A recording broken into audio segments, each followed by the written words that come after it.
Cela fait environ un an que nous sommes entrés dans ce qu'on appelle l'ère du Verseau. Oui, c'est l'ère des grandes découvertes, c'est l'ère des grands changements, c'est l'ère où tout ce qui est caché remonte à la surface pour que la vérité s'impose. Mais c'est surtout l'ère des grands projets, l'ère de la grande compréhension. Et je vais en profiter en tant que guide kémite, instructeur spirituel pour m'adresser à notre jeunesse, oui, la jeunesse noire.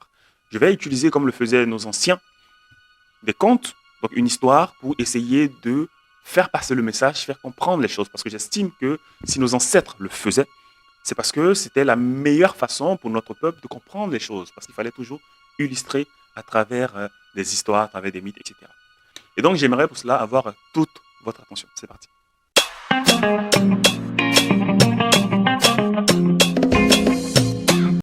Jumbo Otep à tout le monde, que la paix de nos ancêtres méritants soit avec vous. Je suis Imhotep, guide du temple kémite Mahat Djawti Aseta, instructeur spirituel, et j'ai décidé de m'adresser à notre jeunesse. Je vais raconter une histoire qui s'est passée dans le village de Bandiaga. Un conflit va éclater entre des poulets et des chiens. À la suite de ce conflit, le chef des poulets va décider d'enfermer 3 chiens dans un labyrinthe. Les 3 chiens énervés vont se demander mais comment le poulet avait fait. Lui qui était, en tout cas qui rasait les murs, comment il avait fait pour réussir à les enfermer dans un labyrinthe.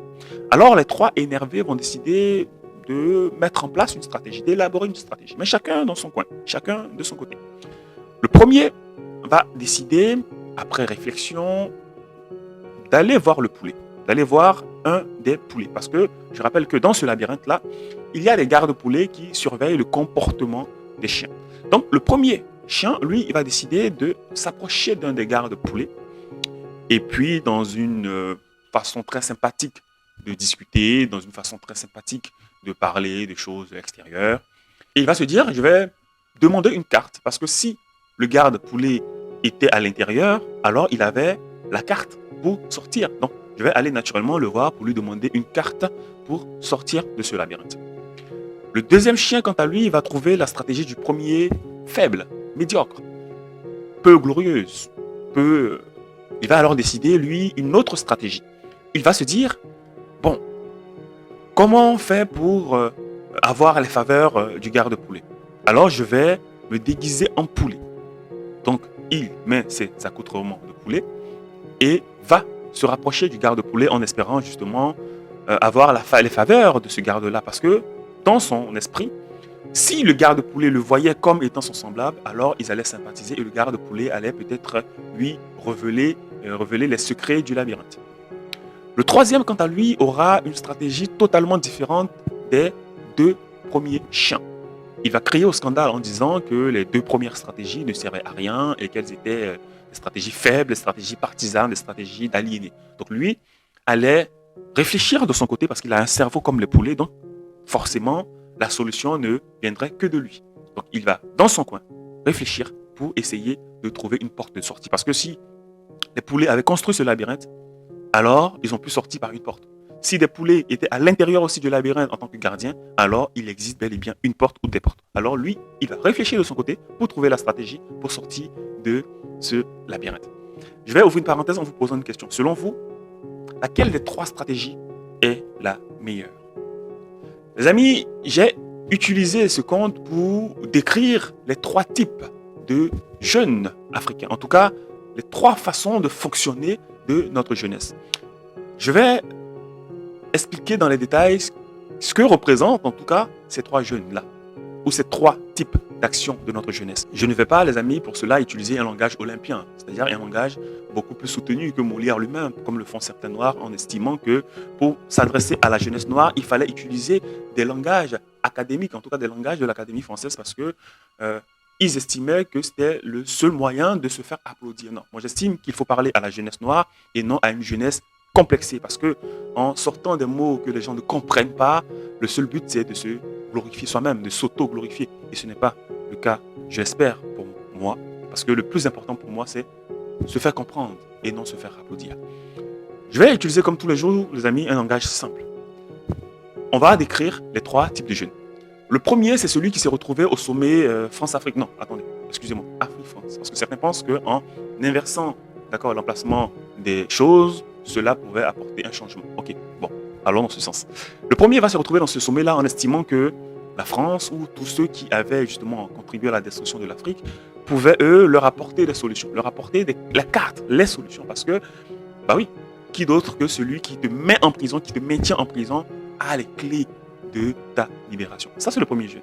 Le deuxième, quant à lui, va estimer que ce n'est pas une stratégie à adopter et que la bonne stratégie est de faire comme, en tout cas, celle qui a toujours été présentée depuis les années 80, 90, c'est-à-dire être l'égal du bourreau. Donc, on va aller dans les mêmes écoles que lui, on va s'habiller comme lui, on va parler comme lui, même s'il faut parler plus que lui, c'est encore mieux comme le font certains. On va aller dans leurs émissions, on va lire, non pas des livres de chez nous, mais leurs livres à eux, parce qu'on estime qu'il faut lire les mêmes livres qu'eux, il faut vivre dans leur pays, il faut même épouser leurs hommes ou leurs femmes, parce que tant qu'à faire, il faut être comme eux, il faut même se coiffer comme eux, il faut manger ce qu'ils mangent, il faut aller dans les mêmes loisirs qu'eux, il faut avoir les mêmes déguisements qu'eux, les mêmes fêtes qu'eux, parce qu'on estime que plus on va se rapprocher de lui, alors il nous verra comme étant son semblable.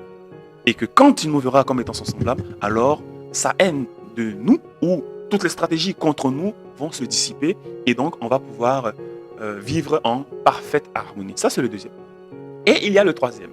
Le troisième est celui que vous allez retrouver dans tous les mouvements panafricains ou kémites. Oui, d'abord panafricain. Parce qu'il estime que les solutions doivent venir de nous-mêmes. Il va ensuite se retrouver pour certains dans des mouvements kémites. Parce qu'il estime que les solutions doivent venir que de notre histoire, de notre spiritualité.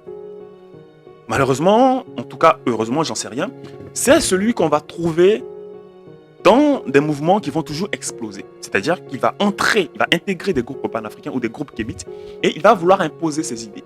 Il va vouloir imposer son comportement. Il va vouloir imposer son point de vue parce qu'il estime qu'il a le droit.